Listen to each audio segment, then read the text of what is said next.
Viens, viens, viens, on va discuter vite fait, viens. À 18 ans, j'étais très influençable. Bah quoi? T'aimes pas ça avoir mal? C'est sale, merde!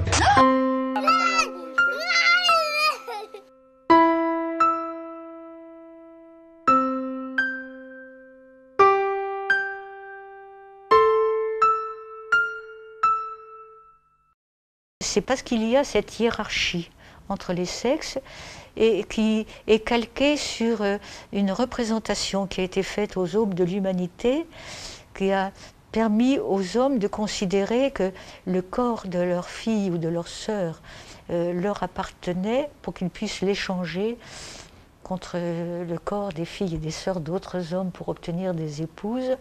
Eh bien, la hiérarchie qui existait déjà entre frères et sœurs, et cette même hiérarchie qui s'est transposée de façon globale entre hommes et femmes, et qui est généralement le cadre de l'exercice des violences entre les sexes.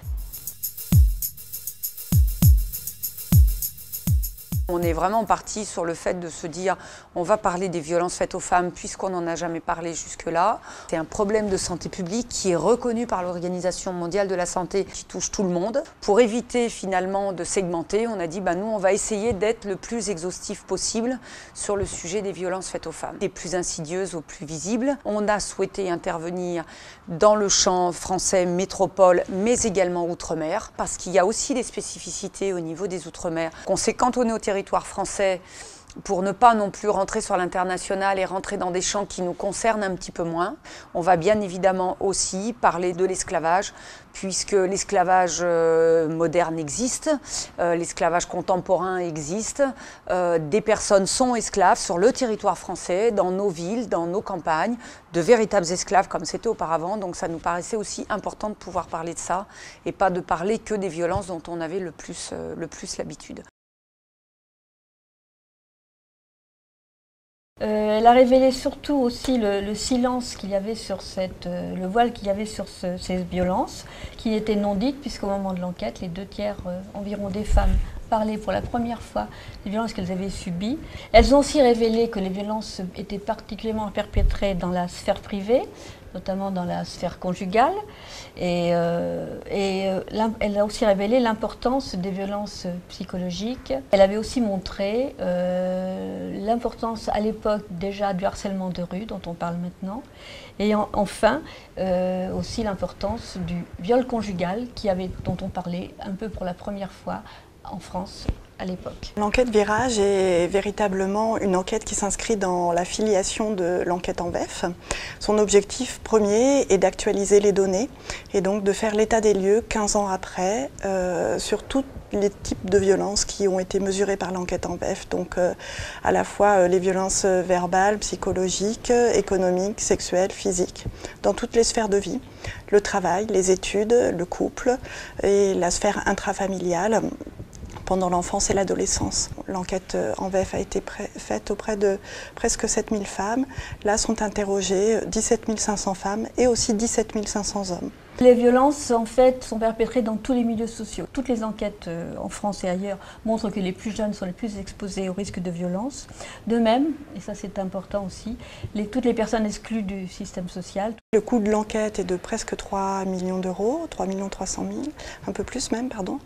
Et nous avons aujourd'hui réussi à réunir 2 millions d'euros. Il nous manque encore 1 million d'euros. Dans le cadre du harcèlement sexuel, dans le cadre du travail, 99,9% des victimes sont des femmes et 99,9% des agresseurs sont des hommes. Les agressions dans le cadre du travail, c'est d'abord entre collègues, ensuite par le supérieur hiérarchique et après par les clients ou les usagers potentiels,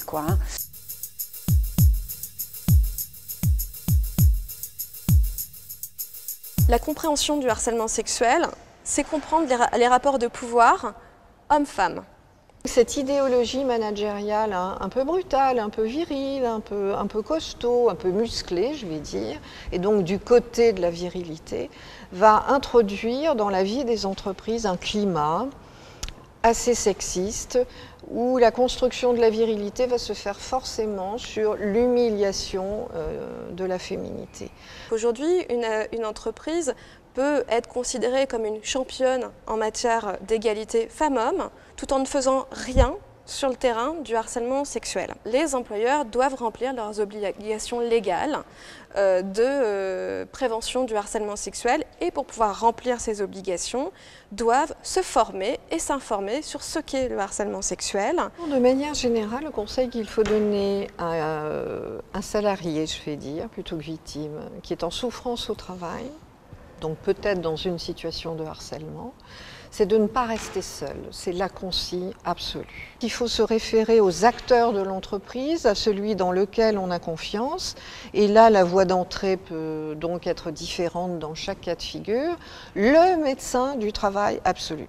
Et si on n'a pas du tout confiance dans les acteurs internes de l'entreprise, pour ne pas rester seul, il faut se souvenir qu'il y a les acteurs externes.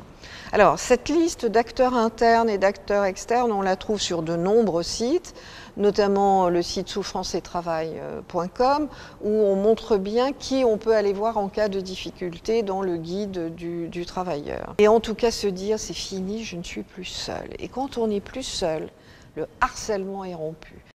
On ne peut pas demander à la société de changer en l'espace de 10 ans, 15 ans, 20 ans ou 30 ans de temps quand ça fait 200 000 ans que c'est comme ça. Donc ça a vraiment été notre première prise de conscience de se dire finalement le vrai travail doit être un travail pédagogique pour vraiment prendre conscience de cette situation-là. Ce que l'on veut, c'est faire comprendre à tout le monde que finalement on a tous une responsabilité là-dedans dans notre prise de conscience déjà sur le fait que les violences sont un phénomène sociétal et qu'il faut qu'on sorte les violences du champ privé pour que l'on puisse justement tous faire quelque chose et pouvoir agir pour nos proches, pour nos collègues, pour qui que ce soit, quoi.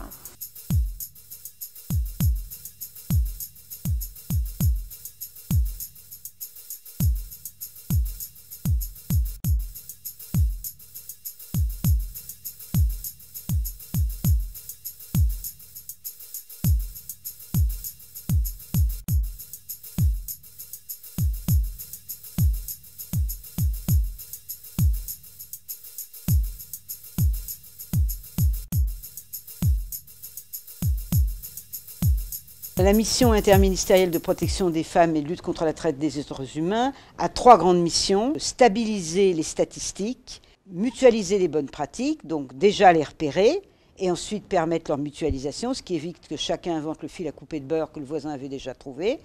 3e élément, dynamiser les politiques territoriales, parce qu'en fait, pour lutter contre les violences, on ne peut jamais lutter une institution seule, une association seule, un service seul, on a besoin d'être ensemble. Et donc, dynamiser les politiques territoriales, ça veut dire créer des observatoires territoriaux au niveau des villes, parfois, au niveau des départements, au niveau des régions, pour permettre qu'on ait davantage de communication et qu'on travaille ensemble. Voilà, ça c'est le premier objectif, Observatoire national. 2e objectif, travailler à un plan, un cahier des charges de formation de l'ensemble des professionnels en lien avec des femmes victimes de violences. Et puis, 3e élément, la traite des êtres humains, donc travailler autour de la question de la lutte contre la traite des êtres humains, dont un des aspects est l'exploitation à des fins sexuelles, donc la lutte contre la prostitution. La première chose, c'est connaître l'ampleur des violences, c'est donc rendre visibles ces violences.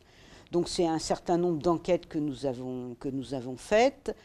Je vais en prendre une seule, celle qui a été faite entre 2005 et 2008 sur 24 féminicides, c'est-à-dire 24 femmes tuées par leur compagnon ou leur ex. De cette enquête, on a tiré 3 éléments. Un certain nombre de femmes auraient pu être sauvées, et de là est née l'idée du téléphone portable d'alerte pour femmes en très grand danger. Deuxièmement, un certain nombre de femmes ne s'étaient pas signalées ni à la police ni à la justice parce qu'elles avaient trop peur. De là est née l'ordonnance de protection. Et le 3e élément, c'est que dans la moitié des cas, quand il y avait des enfants petits présents au domicile, monsieur tuait madame à l'occasion du droit de visite et d'hébergement. Et donc de là est née la mesure d'accompagnement protégé pour que l'exercice du droit de visite se fasse avec une tierce personne qualifiée. C'est rentré dans la loi de juillet 2010. On a également auditionné Emmanuelle Piette, qui est médecin de PMI. Et une chose très importante qu'elle nous a dite, c'est qu'il fallait protéger l'enfant. Un enfant qui voit sa mère victime de violence, et d'autant plus par le père ou par le conjoint, ça crée encore plus de séquelles chez l'enfant que quand il est lui-même victime des violences. Quand une maman est décédée sous les coups de son conjoint, l'enfant n'est pas hospitalisé. Alors que quand une maman décède dans un accident de voiture, par exemple, l'enfant est hospitalisé pour pouvoir être pris en charge psychologiquement. Faire de la vraie prévention, dépister les enfants victimes, les soigner, les prendre en charge, ça va éviter les nouvelles victimes et les nouveaux agresseurs. C'est, je dirais, la ligne numéro 1 pour faire de la prévention des violences sexuelles, c'est de protéger mieux les enfants victimes. Ça veut dire arrêter qu'ils soient victimes, ça veut dire modifier aussi la loi sur la protection de l'enfance.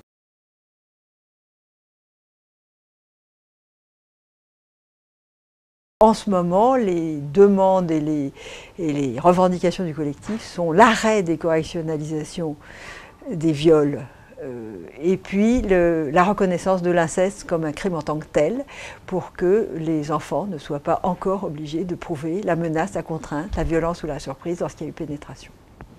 Emmanuelle Piette nous expliquait qu'elle va voir donc des agresseurs en prison.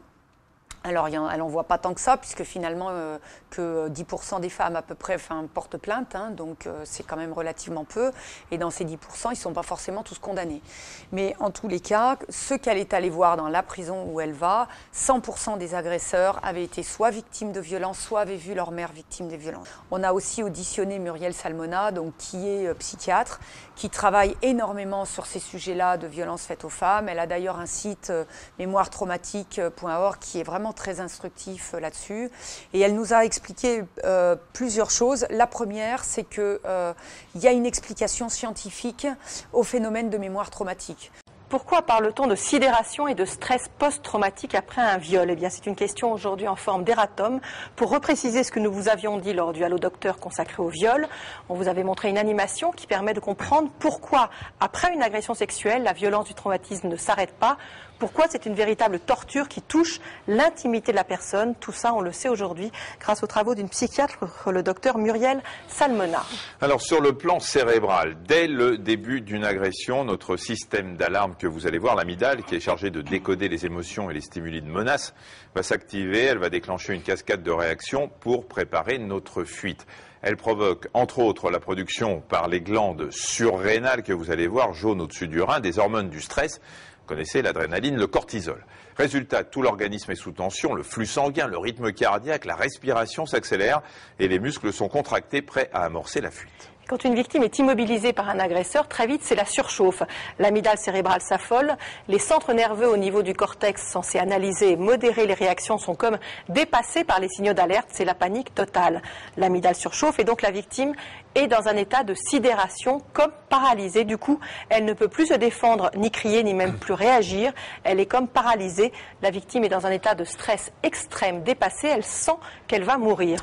Alors pour éviter que le survoltage de cette amygdale ne provoque un arrêt cardiaque, le cerveau, vous allez le voir, déclenche une sorte de court-circuit en libérant des substances chimiques, de la morphine, de la kétamine, qui vont faire disjoncter le système d'alarme. L'amygdale est isolée, exactement comme un réacteur nucléaire fermé dans un coffrage. Résultat, la production d'hormones de stress est alors stoppée. La victime est comme coupée du monde, déconnectée de ses émotions et pourtant la violence continue, mais elle ne ressent presque plus rien, ce qui lui donne un sentiment d'irréalité totale. C'est ça qu'on appelle la dissociation. D'ailleurs, les victimes le disent. À un moment donné, elles ont l'impression d'être spectatrices de l'événement. Oui, c'est cette dissociation qui permet de rester en vie. Mais ce système de sauvegarde fait aussi des dégâts. Isolé, anesthésié par les décharges permanentes de morphine et de kétamine, cette amygdale n'évacue pas le traumatisme du viol vers une autre structure que vous voyez clignoter, l'hippocampe. Cette structure, c'est notre système de mémorisation et d'analyse des souvenirs. Ce qui fait que le moment du viol va rester piégé en l'état dans l'amygdale. Et à chaque flashback, eh bien, c'est le souvenir du viol qui n'a pas été traité par le cerveau que va revivre la victime. C'est un moment extrêmement violent et c'est ce qu'on appelle le stress post-traumatique. Il est absolument essentiel de former toutes les personnes pour que les victimes soient identifiées, les former à poser des questions, à dépister les violences, et puis aussi qu'il y ait une meilleure compréhension des conséquences des violences sur les victimes, pour qu'on arrête de leur reprocher en fait les symptômes qu'elles présentent, avec même parfois une perception totalement faussée où les symptômes qu'elles présentent sont plutôt perçus comme déqualifiants, disqualifiant leurs paroles, alors qu'au contraire ce sont des preuves. Donc il y a toute cette nécessité d'un meilleur accompagnement et d'une meilleure compréhension de la réalité aussi des violences. Dans le cadre de violences conjugales, si une femme ne quittait pas son mari, même si nous, ça nous énerve, qu'on ne comprend pas, mais pourquoi, on a beau lui expliquer par A plus B qu'elle doit le quitter, puisque clairement, oui, elle subit des violences, il y a des tas d'autres phénomènes qui rentrent en ligne de compte et que le premier grand phénomène, c'est l'amour. Et que tant qu'une femme est amoureuse et tant que ce sentiment amoureux ne sera pas passé, de toute façon, elle restera. Et puis, il y a les enfants. Et que bien souvent, enfin dans tous les cas même, presque, les femmes restent aussi parce qu'il y a les enfants, parce que c'est le père des enfants ou parce que ça va leur donner quand même un foyer et que c'est mieux, elles considèrent que c'est mieux d'être avec un homme violent mais que les enfants puissent avoir un foyer plutôt que l'inverse. Aider une victime, c'est l'aider à se libérer de l'emprise que l'agresseur a installée sur elle. Et pour la libérer de l'emprise, il faut qu'elle identifie les éléments qui sont articulée, organisée pour construire ce piège dans lequel elle se débat et dans lequel elle est prisonnière. Quand il y a violence, il y a un agresseur et une victime. Le code pénal est là pour nous le dire. Finalement, les victimes ont besoin qu'on leur dise « on n'avait pas le droit de vous faire ça, vous n'y êtes pour rien, on va vous aider, il y a des lieux où on peut vous aider ». Elle explique que la stratégie de l'agresseur est la même, quel que soit le type de violence, elle passe par différentes phases, qui est d'abord repérer sa victime. Ils isolent leur victime, que ce soit à la maison ou que ce soit dans la rue, c'est exactement pareil. Une fois qu'ils sont passés à l'acte, ils reportent la faute sur la victime. Du coup, la femme va rentrer dans ce système-là où elle va considérer que, oui, c'est de sa faute. Et très souvent d'ailleurs, s'il n'y a pas des plaintes déposées, même dans le cas des viols, c'est que la femme arrive à être finalement convaincue qu'elle est peut-être bien pour quelque chose. L'homme que vous accusez prétend que vous étiez consentante. C'est faux.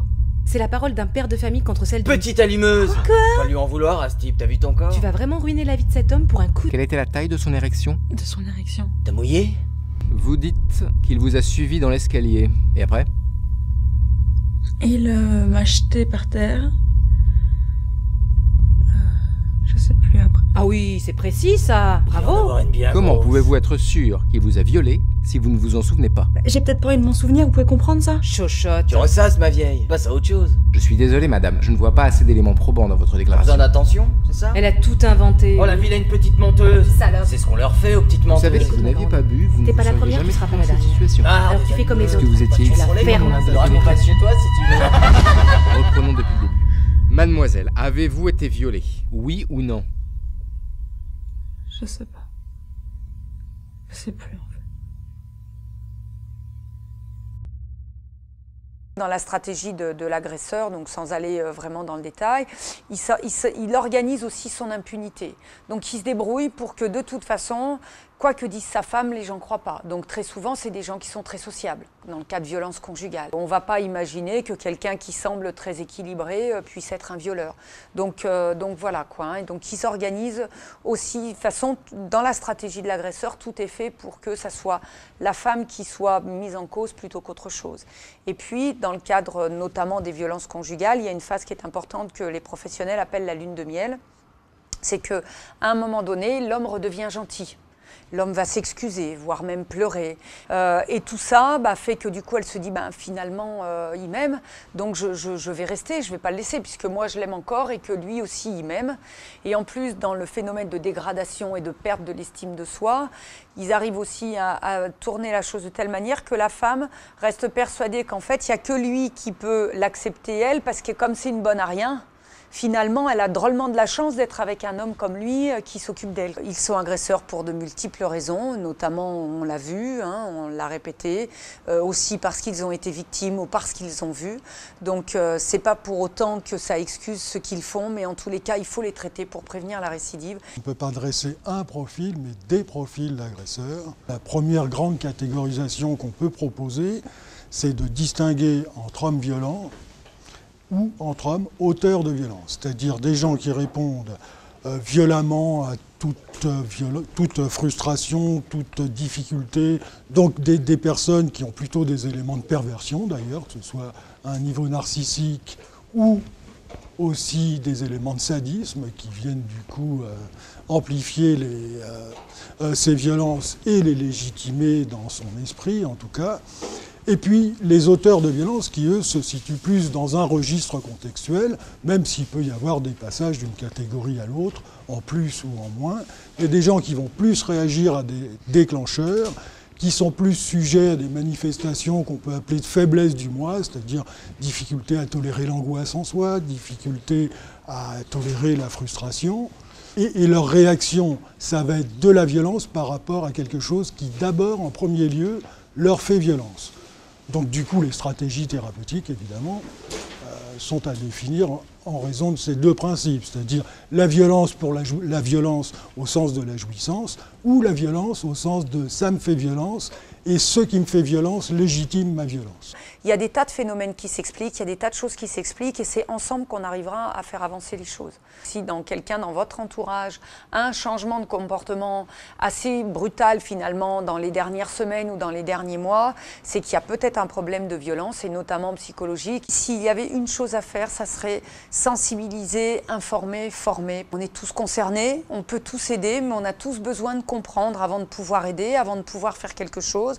On peut aider en tant que parent, on peut aider en tant qu'ami, on peut aider en tant que collègue. L'important, c'est de vraiment prendre conscience qu'on peut tous agir contre les violences faites aux femmes.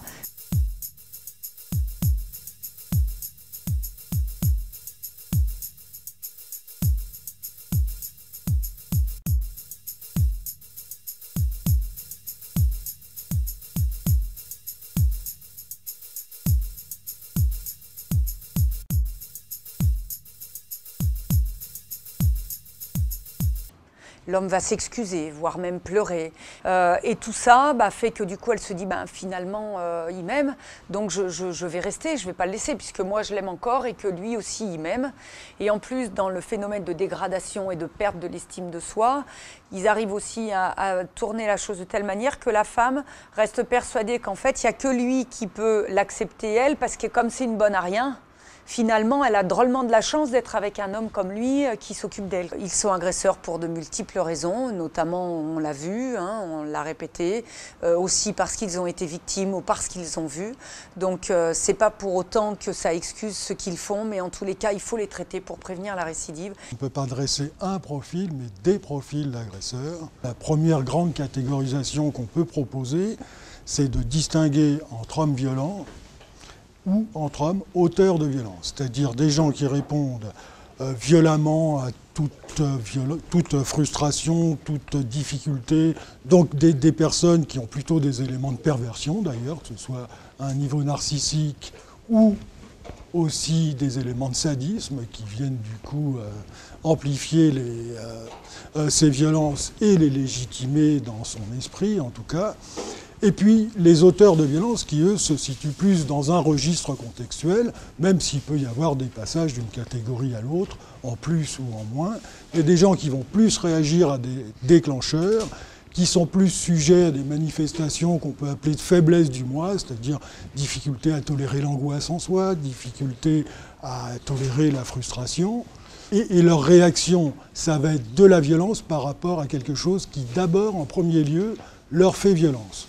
Donc du coup, les stratégies thérapeutiques, évidemment, sont à définir en raison de ces deux principes, c'est-à-dire la violence pour la violence au sens de la jouissance, ou la violence au sens de ça me fait violence, et ce qui me fait violence légitime ma violence. Il y a des tas de phénomènes qui s'expliquent, il y a des tas de choses qui s'expliquent et c'est ensemble qu'on arrivera à faire avancer les choses. Si quelqu'un dans votre entourage a un changement de comportement assez brutal finalement dans les dernières semaines ou dans les derniers mois, c'est qu'il y a peut-être un problème de violence et notamment psychologique. S'il y avait une chose à faire, ça serait sensibiliser, informer, former. On est tous concernés, on peut tous aider, mais on a tous besoin de comprendre avant de pouvoir aider, avant de pouvoir faire quelque chose. On peut aider en tant que parent, on peut aider en tant qu'ami, on peut aider en tant que collègue. L'important, c'est de vraiment prendre conscience qu'on peut tous agir contre les violences faites aux femmes.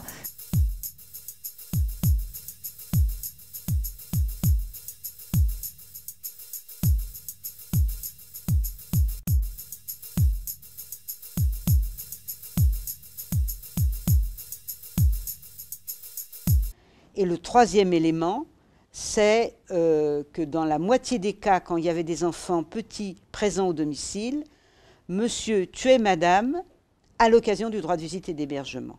Et donc de là est née la mesure d'accompagnement protégé pour que l'exercice du droit de visite se fasse avec une tierce personne qualifiée. C'est rentré dans la loi de juillet 2010.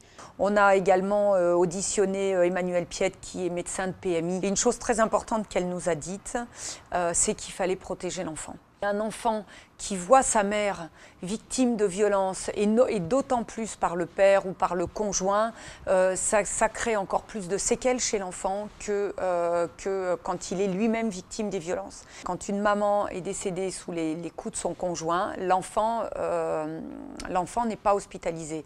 Alors que quand une maman décède dans un accident de voiture, par exemple, l'enfant est hospitalisé pour pouvoir être pris en charge psychologiquement. Faire de la vraie prévention, dépister les enfants victimes, les soigner, les prendre en charge, ça va éviter les nouvelles victimes et les nouveaux agresseurs. C'est, je dirais, la ligne numéro 1 pour faire de la prévention des violences sexuelles, c'est de protéger mieux les enfants victimes. Ça veut dire arrêter qu'ils soient victimes, ça veut dire modifier aussi la loi sur la protection de l'enfance.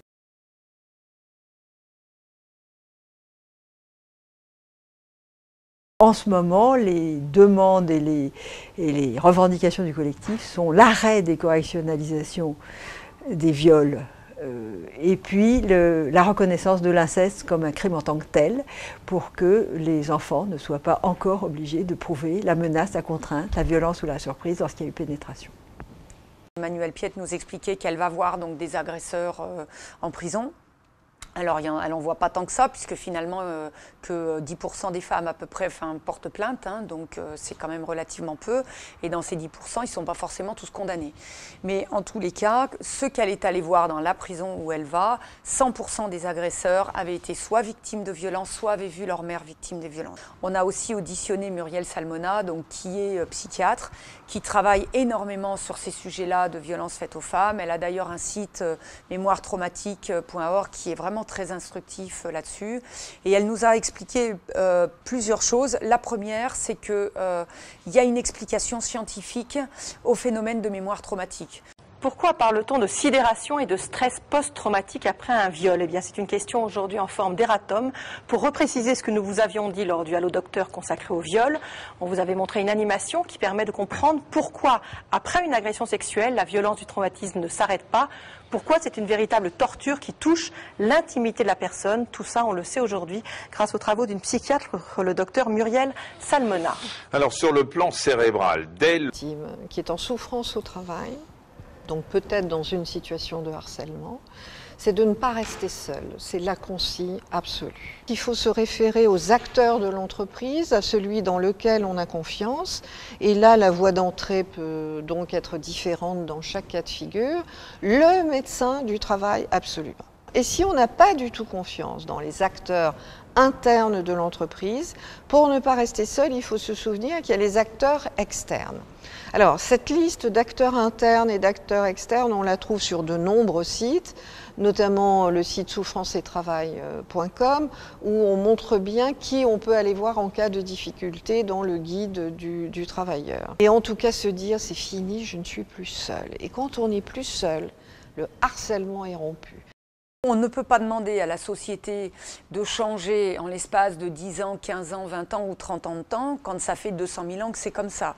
Donc ça a vraiment été notre première prise de conscience de se dire finalement le vrai travail doit être un travail pédagogique pour vraiment prendre conscience de cette situation-là. Ce que l'on veut, c'est faire comprendre à tout le monde que finalement on a tous une responsabilité là-dedans, dans notre prise de conscience déjà sur le fait que les violences sont un phénomène sociétal et qu'il faut qu'on sorte les violences du champ privé pour que l'on puisse justement tous faire quelque chose et pouvoir agir pour nos proches, pour nos collègues, pour qui que ce soit, quoi.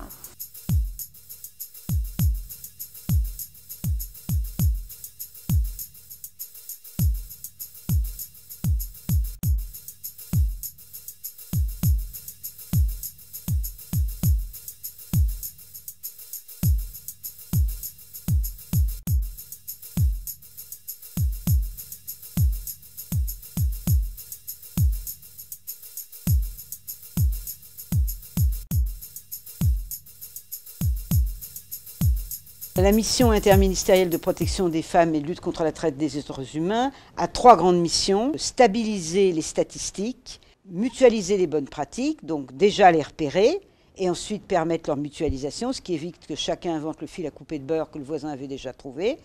3e élément, dynamiser les politiques territoriales, parce qu'en fait, pour lutter contre les violences, on ne peut jamais lutter une institution seule, une association seule, un service seul, on a besoin d'être ensemble.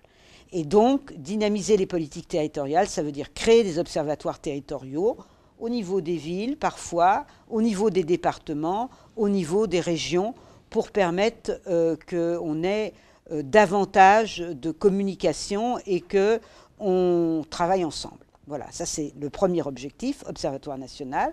2e objectif, travailler à un plan. Voit sa mère victime de violence et d'autant plus par le père ou par le conjoint, ça crée encore plus de séquelles chez l'enfant que quand il est lui-même victime des violences. Quand une maman est décédée sous les coups de son conjoint, l'enfant n'est pas hospitalisé. Alors que quand une maman décède dans un accident de voiture, par exemple, l'enfant est hospitalisé pour pouvoir être pris en charge psychologiquement. Faire de la vraie prévention, dépister les enfants victimes, les soigner, les prendre en charge, ça va éviter les nouvelles victimes et les nouveaux agresseurs. C'est, je dirais, la ligne numéro 1 pour faire de la prévention des violences sexuelles, c'est de protéger mieux les enfants victimes. Ça veut dire arrêter qu'ils soient victimes, ça veut dire modifier aussi la loi sur la protection de l'enfance.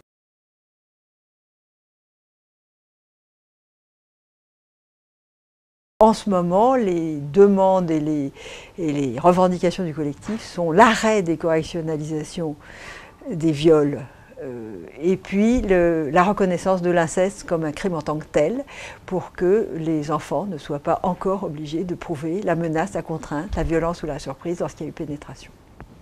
Emmanuelle Piette nous expliquait qu'elle va voir donc des agresseurs en prison. Alors, elle n'en voit pas tant que ça, puisque finalement, que 10% des femmes à peu près portent plainte, hein, donc c'est quand même relativement peu. Et dans ces 10%, ils ne sont pas forcément tous condamnés. Mais en tous les cas, ceux qu'elle est allée voir dans la prison où elle va, 100% des agresseurs avaient été soit victimes de violences, soit avaient vu leur mère victime des violences. On a aussi auditionné Muriel Salmona, donc, qui est psychiatre, qui travaille énormément sur ces sujets-là de violences faites aux femmes. Elle a d'ailleurs un site mémoiretraumatique.org qui est vraiment très instructif là-dessus.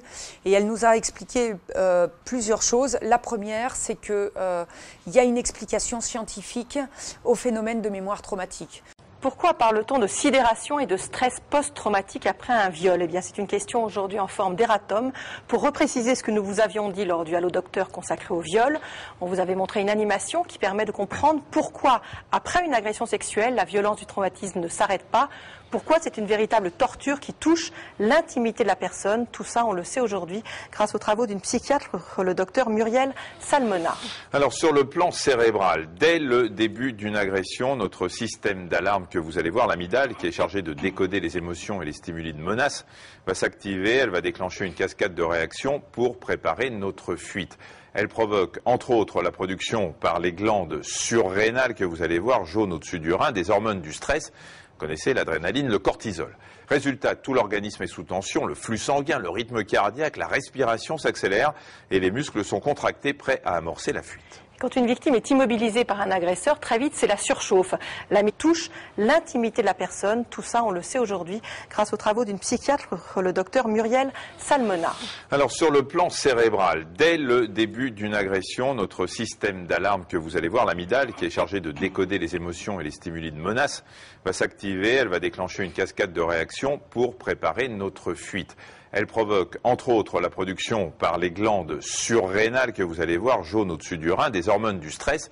Vous connaissez l'adrénaline, le cortisol. Résultat, tout l'organisme est sous tension, le flux sanguin, le rythme cardiaque, la respiration s'accélère et les muscles sont contractés, prêts à amorcer la fuite. Quand une victime est immobilisée par un agresseur, très vite, c'est la surchauffe. L'amygdale cérébrale s'affole, les centres nerveux au niveau du cortex censés analyser et modérer les réactions sont comme dépassés par les signaux d'alerte, c'est la panique totale. L'amygdale surchauffe et donc la victime est dans un état de sidération, comme paralysée. Du coup, elle ne peut plus se défendre, ni crier, ni même plus réagir. Elle est comme paralysée. La victime est dans un état de stress extrême, dépassé. Elle sent qu'elle va mourir. Alors pour éviter que le survoltage de cette amygdale ne provoque un arrêt cardiaque, le cerveau, vous allez le voir, déclenche une sorte de court-circuit en libérant des substances chimiques, de la morphine, de la kétamine, qui vont faire disjoncter le système d'alarme. L'amygdale est isolée, exactement comme un réacteur nucléaire fermé dans un coffrage. Résultat, la production d'hormones de stress est alors stoppée. La victime est comme coupée du monde, déconnectée de ses émotions et pourtant la violence continue, mais elle ne ressent presque plus rien, ce qui lui donne un sentiment d'irréalité totale. C'est ça qu'on appelle la dissociation. D'ailleurs, les victimes le disent. À un moment donné, elles ont l'impression d'être spectatrices de l'événement. Oui, c'est cette dissociation qui permet de rester en vie. Mais ce système de sauvegarde fait aussi des dégâts. Isolé, anesthésié par les décharges permanentes de morphine et de kétamine, cette amygdale n'évacue pas le traumatisme du viol vers une autre structure que vous voyez clignoter, l'hippocampe. Cette structure, c'est notre système de mémorisation et d'analyse des souvenirs. Ce qui fait que le moment du viol va rester piégé en l'état dans l'amygdale. Et à chaque flashback, eh bien, c'est le souvenir du viol qui n'a pas été traité par le cerveau que va revivre la victime. C'est un moment extrêmement violent et c'est ce qu'on appelle le stress post-traumatique. Il est absolument essentiel de former toutes les personnes pour que les victimes soient identifiées, les former à poser des questions, à dépister les violences et puis aussi qu'il y ait une meilleure compréhension des conséquences des violences sur les victimes, pour qu'on arrête de leur reprocher en fait les symptômes qu'elles présentent, avec même parfois une perception totalement faussée où les symptômes qu'elles présentent sont plutôt perçus comme déqualifiants, disqualifiant leurs paroles, alors qu'au contraire ce sont des preuves.